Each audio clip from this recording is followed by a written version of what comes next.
ہمارے پرانے تعلق والے ذمہ دار گھرانے کی بچی کہا جی مولانا صاحب چلو ماں باپ جہاں کر دیں ٹھیک ہے، ہمارا سر جھکا ہوا ہے، اتنا تو دیکھ لیتے انسان کا بچہ ہوتا ہے۔ ایک شرابی کے ساتھ میری شادی کر دی، عمر گزر گئی میری روتے روتے، فیملی میں ہی کرنا تھا تو کوئی اور شریف بچہ دیکھ لیتے۔ مجھے صرف فون پہ کہا گیا کہ باسی تیری منگنی کر دیتی ہے تو فلانی تاریخ نو تیری شادی، اور وہ شرابی تھا میرا، آج تک وہ شراب پیتا۔ یہ وہ دکھتے ہوئے مسائل ہیں جن کو ہم دین کی روشنی میں دیکھتے ہی نہیں ہیں، اپنے رواج کی روشنی میں دیکھتے ہیں۔ ہمارا رواج کیا ہے، ہمارا دستور کیا ہے، اس پر ہم چلتے ہیں۔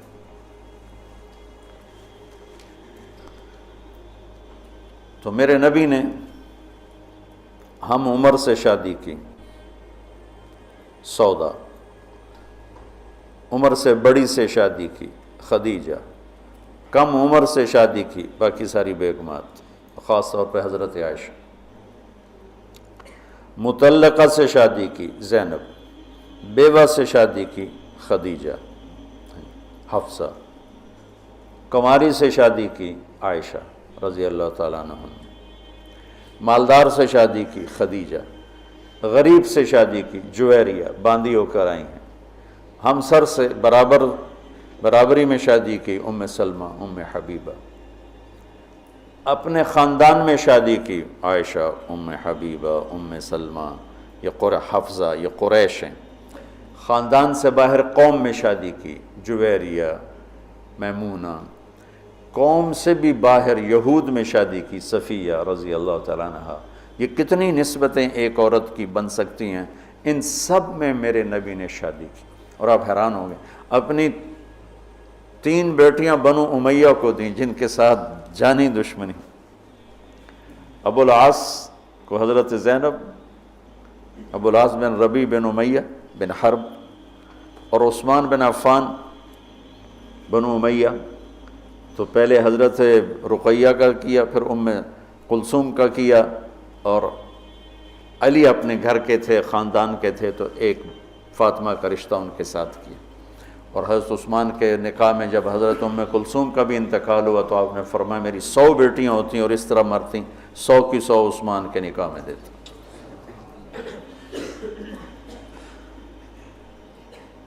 یہ معاشرت کے احکام کو اللہ روزے کے درمیان لے کر آئے، اوپر بھی روزہ ہے، نیچے بھی روزہ ہے، اور اس کے بیچ میں اللہ تبارک و تعالی ہمیں یہ دکھا رہا ہے کہ معاشرت عبادات کی طرح ہے، عبادت کی طرح ہے۔ معاشرت خوبصورت نہیں ہوگی تو ہمارا دین خوبصورت نہیں ہوگا۔ میں بیوی کو عزت نہیں دوں گا، دیکھو طنز کا بول ایسا جیسے کپڑے پھاڑ دینا، بے عزت کرنے کا بول ایسا جیسے کپڑے پھاڑ دینا۔ اور میں کتنا ہی پاگل ہو جاؤں غصے میں اپنا کرتا خود نہیں پھاڑتا ہوں، میں کسی کا کرتا تو پھاڑوں گا، اپنا نہیں پھاڑوں گا۔ تو میری بیوی میرا لباس ہے، مجھے غصہ چڑھا ہوا ہے، مجھے گلہ آیا ہوا ہے، تو میں لباس پہ ہاتھ نہیں ڈالوں گا۔ یہ میں کیا کہہ رہا ہوں کہ میں بیوی کی دل شکنی نہیں کروں گا، بیوی خاوند کی دل شکنی نہیں کرے گی، برداشت کریں گے، تب جا کر یہ رشتہ خوبصورت ہوگا۔ دنیا میں کسی بھی رشتے کو باقی رکھنے کے لیے برداشت کے سوا کوئی قانون نہیں، اور اس رشتے کے لیے برداشت سب سے زیادہ ہے کہ برابری کا رشتہ ہے، کبھی خاوند گرم کبھی بیوی گرم، تو دونوں ہی گرم تو پھر آگ بھڑکے گی اور بڑھتی چلی جائے گی۔ ایک بچہ مجھے آ کے ملا ملتان سے، ٹاپ کیا اس نے پورے پنجاب میں FSC میں، تو کہا جی میں 2 دفعہ خودکشی کی کوشش کر چکا ہوں۔ میں نے کہا تم اتنے پڑھنے لکھنے والے بچے، تم کیوں خودکشی؟ کہا جی میرے ماں باپ دونوں آپس میں اتنا لڑتے ہیں کہ ان کی لڑائی سے بددل ہو کر میں نے 2 دفعہ خودکشی کی کوشش کی۔ تو میرے نبی نے 11 گھر آباد کر کے ہمیں زندگی سکھائی ہے کہ اس خوبصورت رشتے کو کیسے نبھانا ہے۔ اس خوبصورت رشتے کو عبدالحی صاحب رحمۃ اللہ علیہ، ڈاکٹر عبدالحی، مفتی تقی صاحب کے شیخ اور رفیع صاحب کے، ان کی کتاب میں واقعہ میں نے پڑھا کہ ایک مرید کے ہاں گئے تو کھانا بڑا پسند آیا، تو فرمایا کس نے پکایا؟ کہا جی بیگم نے۔ کہا بلاؤ۔ ان کی بیگم آ گئیں تو ان سے فرمایا کہ بیٹی آپ کا کھانا بہت بڑھیا تھا، تو بہت اچھا لگا، آپ کا شکریہ ادا کرنا تھا۔ تو وہ زار و قطار رونے لگی۔ تو ڈاکٹر صاحب نے کہا اس میں رونے کی کیا بات ہے؟ کہا جی آپ کے مرید کے پاس 30 سال ہو گئے، کبھی ایک لفظ اس نے تعریف کا نہیں کہا، 30 سال میں ایک لفظ کبھی نہیں سنا کہ ماشاءاللہ بہت اچھا۔ ایک دوسرے کی تعریف کرو، بیوی خامند کو دیکھے تعریف کرے، خامند بیوی کو دیکھے تعریف کرے۔ اچھا لباس پہنا ہے تعریف کرو، اچھا لباس پہنا ہے بیوی کہ آپ بڑے اچھے لگ رہے ہیں، خامند کہ آپ بڑی اچھی لگ رہی ہیں، اور ایک دوسرے کے لیے تیار ہو کے رہو۔ ایک تزینوا لنسائکم، اپنی بیویوں کے لیے زیب و زینت اختیار کرو۔ حضرت ابن عباس فرماتے ہیں کہ میں اپنی بیوی کے لیے خاص طور پہ زیب و زینت اختیار کرتا ہوں، چونکہ جیسے میری بیوی میرے لیے میک اپ کرتی ہے، میں اپنی بیگم کے لیے میک اپ کرتا ہوں۔ اب اتنے بڑے بڑے پگڑ تم نے باندھے ہوں تو تمہاری بیوی ویسے ہی ڈر جائے گی۔ اور لمبے لمبے چوغے وہ جو مولانا عبدالغفور صاحب کے شاگرد ہیں، وہ دیکھ کے لگتا ہے جن آ رہے ہیں۔ اسلام کو اس طرح خوبصورت کر کے پیش کرو کہ دیکھنے والوں کو کشش محسوس، دیکھنے والوں کا بول ایسا بولو۔ لباس 2 کام کرتا ہے، ایک خوبصورت بناتا ہے، ایک عیب چھپاتا ہے۔ یہی کام اپنی بیوی کے لیے کرو، اس کے لیے زندگی کو خوبصورت بناؤ، اس کی کمیاں چھپاؤ۔ وہ خامند کے لیے کرے کہ اس کی کمیوں کو چھپائے، اس کی زندگی کو خوبصورت بنائے، تب یہ سارا کچھ لفظ لباس ہے۔ تیسرا دن ہو چکا میں آپ کو لباس لباس لباس پر، کہ یہ بہت اہم مضمون ہے۔ آپ سب اب فارغ ہونے والے وقت کے زیادہ قریب ہو چکے ہو، ابتدائی سالوں سے آگے انتہائی سالوں میں آگے، اب سب کی بہت سو کی شادی ہو چکی، بہت سو کی انشاءاللہ اب سب کی ہو جائے گی۔ تو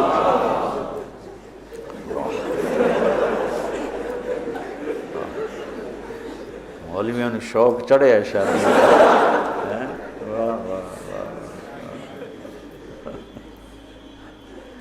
ہاں کرو، لیکن جو میں سبق یاد دلا رہا ہوں اسے یاد رکھنا۔ بچوں، حسن سلوک کے بغیر کوئی گھر آباد نہیں رہ سکتا، اچھے اخلاق کے بغیر کوئی گھر آباد نہیں رہ سکتا۔ پھر اللہ تعالیٰ نے تشبیہ دی ہے، نساؤکم حرث لکم فأتوا حرثکم انا شئتم وقدموا لانفسکم۔ تمہاری بیوی تمہاری کھیتی ہے۔ کیا تشبیہ ہے خوبصورت دوسری، وہاں لباس یہاں کھیتی۔ میرا زمیندار گھرانے سے تعلق، لہذا بچپن سے کھیتی کو ہوتا بھی دیکھ رہے ہیں اور کیسے اس پہ جان لگتی وہ بھی دیکھ رہے ہیں۔ میں نے فزیکلی زندگی میں 4 مہینے زمیندارہ کروایا تھا 1984، یعنی پورے پروسیس سے گزرا، جیسے ایک مزدور کرتا ہے ایسے اپنے مزدوروں کے ساتھ مل کر۔ کتنی خوبصورت تشبیہ ہے۔ فصل کو ڈنڈے مارتے ہیں، کپاس کو دیکھا کوئی ذمہ دار ڈنڈوں سے کوٹ رہا ہو یا گالیاں دے رہا ہو، آم کے پودے کو لتر مارو تو پھل ہی نہیں دیتا، تیری بلانے دی۔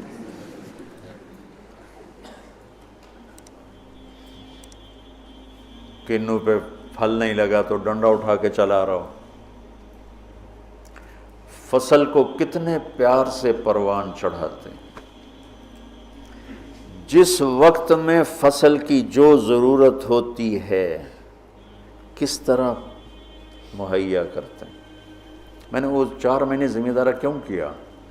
پچھلے 3 سال ہماری فصلیں سب فیل ہو گئی اور قرضے یہاں تک چڑھ گئے۔ ہمارے پاس کوئی جمع پونجی تاجروں کی طرح تو ہوتی نہیں، یہاں تک چڑھ گئے۔ تو میں نے چھٹی لی رائمنڈ سے 4 مہینے اور اپنا ذمہ دارہ خود سنبھالا، کہ مجھے ڈر لگا کہ اگر اس دفعہ بھی ہماری فصل نہ ہوئی تو پھر زمین بیچ کے قرضہ دینا پڑے گا۔ تو 3 سال کے پیچھے قرضے چڑھے ہوئے، تو میرے پاس تو پیسہ ہی نہیں تھا کہ میں کھاد کیسے لوں، سپرے کیسے لوں، جی ڈیزل کیسے لوں۔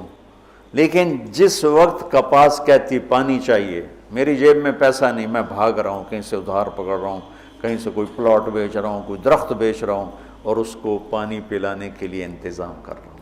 وہ کہتے مجھے کھاد چاہیے، تو میں بلاتا فوری طور پہ، یہ ٹالی بیچنی ہے بھائی، ٹالی کا درخت ہوتا ہے نا، ککر بہت زیادہ تھے، میرے والد صاحب کو درختوں کا بڑا شوق تھا، تو بے شمار کھڑے تھے، تو ایک دو بیچے، چلو بھائی کھاد لے آؤ، وہ لے آؤ، سپرے لے آؤ۔ میں نے کسی جگہ یہ نہیں کہا کہ میرے پاس پیسے نہیں تو میں کھاد کیسے لوں، میں سپرے کیسے کروں، نہیں کرتا، نہیں۔ جو میری کپاس نے مانگا میں اس کو دیتا رہا، میں اس کو دیتا رہا، میں اس کو دیتا رہا۔ اور اوپر کھڑے ہو روزہ جون میں 15 ایکڑ میں ٹریکٹر کے ساتھ بھاگتا تھا روزہ رکھ کے۔ اب تو سردرد نے مجھے گرا کے رکھ دیا، 15 ایکڑ جون میں ٹریکٹر کے پیچھے بھاگ رہا ہوتا تھا۔ وہ گوڈی کر رہا ہے تو کہیں کوئی پودا نہ اکھڑ جائے، وہ بیج گرا رہا ہے تو کہیں کوئی بیج وہ کہیں پھنس نہ جائے اور وہ زمین خالی رہ جائے۔ جتنی ایک کھیتی کی محنت ہے، اس کا 100واں حصہ بیوی کے ساتھ اخلاق بنا لو تو آپ کی فصل برابر ہو جائے۔ نساؤکم حرث لکم، اگر درخت نے پھل نہیں دیا تو میں کٹواتا نہیں ہوں، میں اس کا علاج کرتا ہوں، میں اس کا مرض ڈھونڈتا ہوں۔ پچھلی سال ایک آم کا پودا پھل نہیں دے رہا تھا، تو مجھے تو اب اتنی سمجھ نہیں، تو میں نے اپنے دوست کو بلایا، میں نے کہا یار ذرا اس کو دیکھو، اس کو کیا مسئلہ ہے، یہ پھل نہیں دے رہا ہے۔ تو اس نے اس کا علاج بتایا کہ اس کا یہ کریں، یہ کریں، یہ کریں۔ تو پھل نہیں دیتی تو میں پریشان ہوتا ہوں، اور میں اس کی خدمت کرتا ہوں، خدمت بڑھاتا ہوں۔ اب اس کو آپ رشتوں پہ اس رشتے پر فٹ کرتے جاؤ کہ بھائی تمہاری بیوی بہت بدتمیز ہے، تو سمجھو درخت ہے، پھل کوئی نہیں۔ تو اب وہ پانی مانگے تم پانی دو، وہ محبت مانگے تم محبت دو، وہ روٹی مانگے تم روٹی دو، وہ لباس مانگے تم لباس دو۔ چونکہ محبت ایک اتنا بڑا جادو ہے کہ ساری دنیا کے جادوؤں کا توڑ موجود ہے، محبت کے جادو کا توڑ کوئی نہیں۔ بادن ہوا کا صبرت ام لم تصبرا وبکاک ان لم یجر دمعک او جرا امر الفؤاد لسانہ وجفونہ فکتمنہ وکفا بجسمک مخبرا۔ محبت کا جادو سر چڑھ کے بولتا ہے۔ پھر کوئی کھیتی ایسی نہیں جس میں گندی جھاڑیاں نہ پیدا ہوتی، دنیا بھر میں پھر کے دیکھ لیا ہے، بڑے بڑے فارم دیکھ لی، کوئی کھیتی ایسی نہیں ہے جس میں گندی جھاڑی نہ پیدا ہوتی ہو۔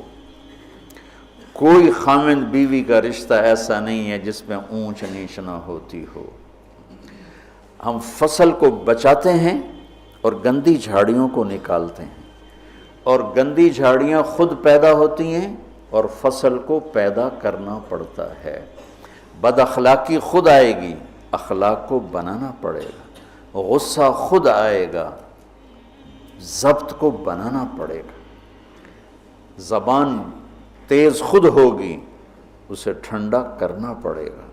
طبیعت میں نفرت پیدا ہوگی، اسے محبت میں بدل۔ یہ سب گندی جھاڑیاں ہیں۔ خامند اور بیوی کھیتی سے تشبیہ ہے، تو زمین کیا ہے؟ دل ہے۔ اور گندی جھاڑیاں کیا ہیں؟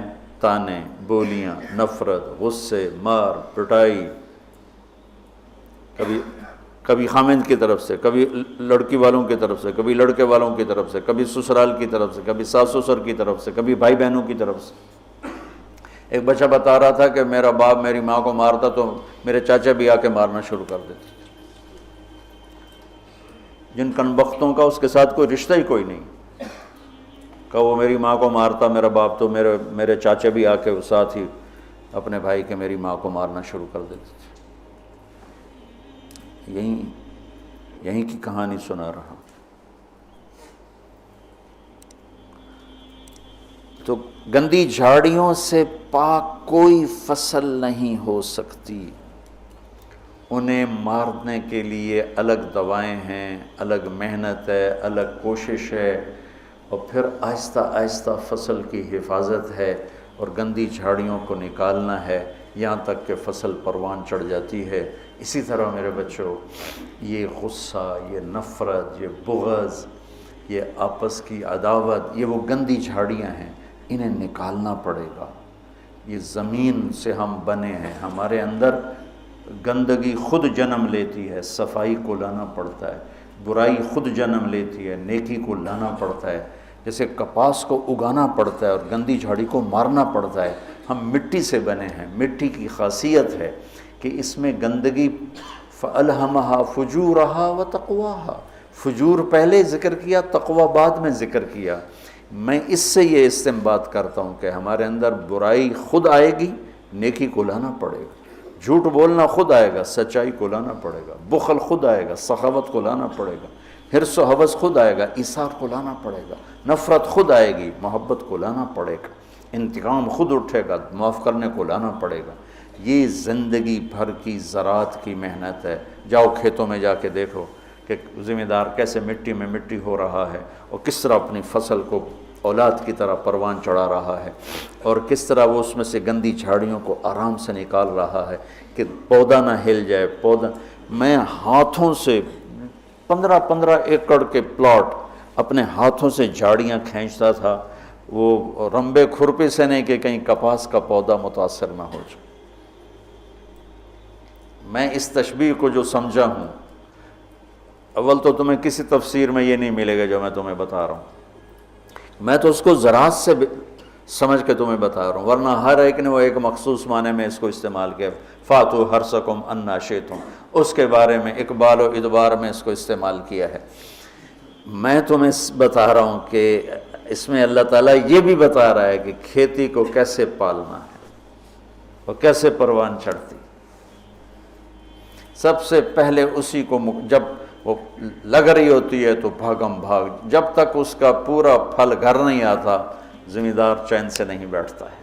تو جب تک ایمان پہ خاتمہ نہیں ہو جاتا، اس رشتے کی حفاظت، اس کو پانی دینا، اس کو کھاد دینا، اس میں سے گندی جھاڑیوں کو نکالنا، غصے کو، حسد کو، بغض کو، لڑائیوں کو. جب اللہ تمہارے گھر بنا دے تو کانوں میں ڈانٹ ڈال دینا، کسی کی برائی نہ سننا، خاص طور پہ اپنی بیوی کی برائی نہ سننا. کسی کی نہ سنو لیکن بیوی کی نہ سنو. اور بیویوں سے کہتا ہوں کہ اپنے خامند کی برائی نہ سنو. اب بیویوں پر شک مت کرو. شک نے کتنے گھر برباد کر دیے، بگاڑ کے رکھ دیے، تباہ کر کے رکھ دیے.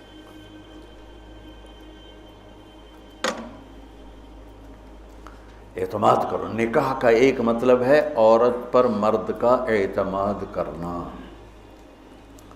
اب یہ موبائل کا زمانہ ہے، بیویاں خامدوں کو موبائل ڈھونڈ رہی ہوتی ہیں اور خامد بیویوں کو موبائل ڈھونڈ رہے ہوتے ہیں کہ کتھے میسج کیتا، کتھوں میسج آیا. یہ ایسی بدتمیزی، بد اخلاقی، یہ زندگی کے ماتھے پر بہت گندا بدنما داغ ہے. میں قربان جاؤں اپنے نبی کی. جو حضرت عائشہ پہ تہمت لگی کوئی ایسے نہیں لگی، بہت بڑی حکمتیں تھی پیچھے، اور سارا ماحول متاثر ہو چکا ہے. وحی بند ہے اور میرے نبی کہہ رہے ہیں عائشہ کوئی غلطی ہوئی ہے تو توبہ کر رہے ہو، اللہ معاف کر دے گا. ذرا اپنے آپ کو یہاں خود اپنے آپ کو بٹھا کے سوچو. میں قربان جاؤں، کیا ظرف ہے میرے نبی کا. عائشہ کوئی غلطی ہوئی ہے تو توبہ کر، اللہ معاف کر دے گا. یہ نہیں کہ غلطی بتا میں تمہیں ابھی طلاق دیتا ہوں، ابھی تیرا سر اتارتا ہوں. کتنی بچیاں شک کی بنیاد پہ ذبح کر دی. لڑکے شادیاں کر کے زنا کرتے ہیں اور بچی سے پر شک پڑ جائے تو اسے جان سے مار دیتے. لڑکا گناہ کرے، لڑکی کرے، دونوں ہی بشر ہیں، دونوں ہی انسان ہیں. اس سے بھی خطا ہو سکتی، اس سے بھی ہو سکتی. بیٹی سے خطا ہو جائے تو غیرت پہ زد پڑ گئی لہٰذا اسے ذبح کر دو، اور بیٹا شادیاں کر کے بھی منہ کالے کرتا رہے تو کوئی نہیں جی چھوڑ چک کرنا. یہ میرے ماحول کے آگ ہے جو بھڑک رہی ہے، کسی سے بھی خطا ہو سکتی، بشر ہے، یہ بھی بشر ہے، یہ بھی بشر، اور میرے نبی میں قربان جاؤں، واہ یا رسول اللہ، واہ یا رسول اللہ، واہ یا رسول اللہ۔ عائشہ اگر کوئی کمی ہوئی ہے تو توبہ کر لے، اللہ معاف کر دے گا۔ اللہ اکبر، سوچو تو صحیح، اس سے زیادہ کوئی عورت کو کون عزت دے گا؟ کہ آپ نے ان کو ایک بشر سمجھ کے کہا، ہوئی ہے کوئی کمی تو توبہ کر، اللہ معاف کر دے، نہیں ہوئی تو اللہ تیری شان میں کچھ نہ کچھ ضرور تیری صفائی دے گا۔ اسی وقت پھر اللہ نے جبریل کو اتارا۔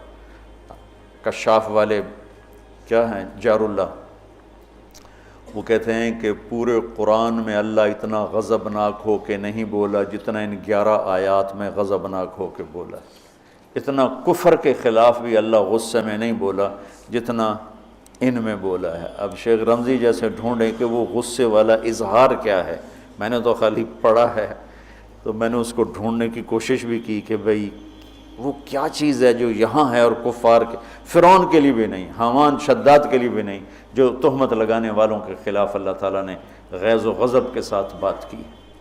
تمہاری اس سے زیادہ میں گھر کی مثال اور تمہیں کیا پیش کروں؟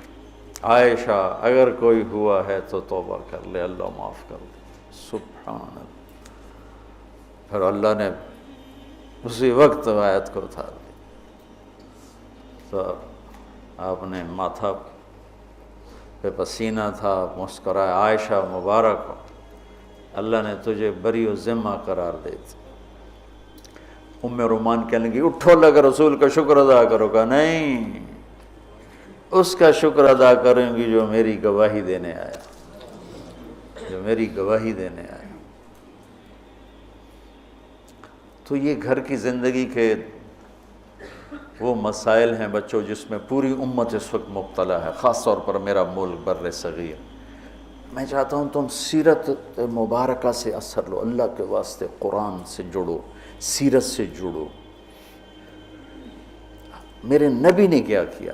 ہم صرف بزرگوں پہ اٹک جاتے ہیں، اکابر پہ اٹک جاتے ہیں، آگے نہیں جاتے ہیں۔ ہمارے اکابر ہمارا سرمایہ ہیں، ہمارے لیے عالم الہدا ہیں، روشنی کے مینار ہیں، ان سے استفادہ کے بغیر ہم جاہل ہیں، لیکن وہ بھی ہماری طرح انسان ہیں۔ نمونہ بننے کے لیے صرف میرے نبی کی ذات ہے، صرف میرے نبی کی ذات ہے، صرف میرے نبی کی ذات۔ سیرت سے جڑو، قرآن سے جڑو۔ پہلا نمبر قرآن ہے، دوسرا نمبر حدیث ہے، تیسرا نمبر فقہ ہے۔ ہم نے الٹا کر دیا، پہلے نمبر پہ فقہ کو لے گئے، دوسرے نمبر پر حدیث بھی فقہی انداز میں، اور قرآن تو جلالین پڑھ کے چھٹی ہو گئی، چلو۔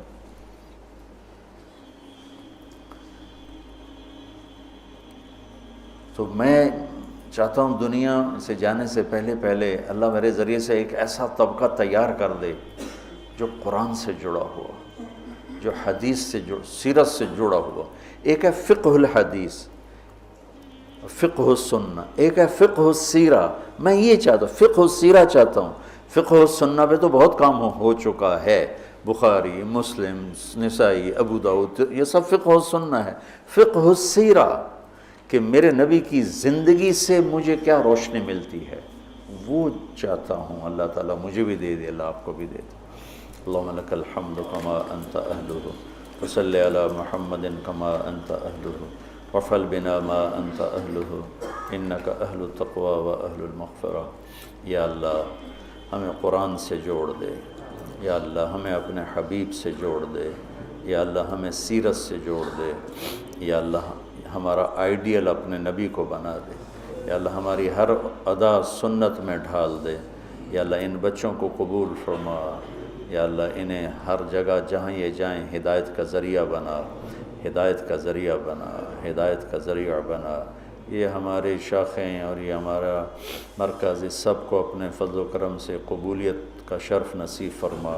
جتنے دوست شریک مجلس ہیں یا سن رہے ہیں اور ہاتھ اٹھائے ہوئے ہیں، یا اللہ سب سے راضی ہو جا، سب کی دنیا بھی بنا دے، سب کی آخرت بھی بنا دے۔ یا اللہ نہ ہم دنیا کے دکھ سہ سکتے ہیں نہ آخرت کے، ہمیں دنیا کے دکھوں سے بھی بچا، ہمیں آخرت کے دکھوں سے بھی بچا میرے مولا۔ نہ یہاں کا درد سہا جاتا ہے نہ وہاں کا، یہاں کے دردوں سے بچا، وہاں کے دردوں سے بچا میرے مولا۔ ہماری زندگی کا سب سے بہترین حصہ آخری بنا دے، ہمارے اعمال کا سب سے بہترین عمل آخری عمل بنا دے، اور جس دن تیری ملاقات ہو وہ دن ہماری زندگی کا سب سے خوبصورت دن بنا دے۔ یا اللہ تو ہمیں دیکھ کے خوش ہو جائے، ہم تجھے دیکھ کے خوش ہو جائیں۔ یا اللہ تو پوری امت پر آئے ہوئے مصیبتوں کے بادل ہٹا دے۔ یا اللہ پوری دنیا کے فرعونہ کو زیر و زبر فرما دے، پوری دنیا کے شداد، حامان، قارونوں کو عبرت کا نشان بنا دے، اور پوری دنیا کے انسانوں کے لیے یا اللہ اسلام کا دروازہ کھول دے۔ یا اللہ ہمارے ملک کی حفاظت فرما، اسے فتنوں سے بچا، اندر باہر کے دشمنوں سے حفاظت فرما۔ یا اللہ تو ہماری بھی حفاظت فرما، ہماری نسلوں کی بھی حفاظت فرما۔ یا اللہ ہم سب سے راضی ہو جا، آمین۔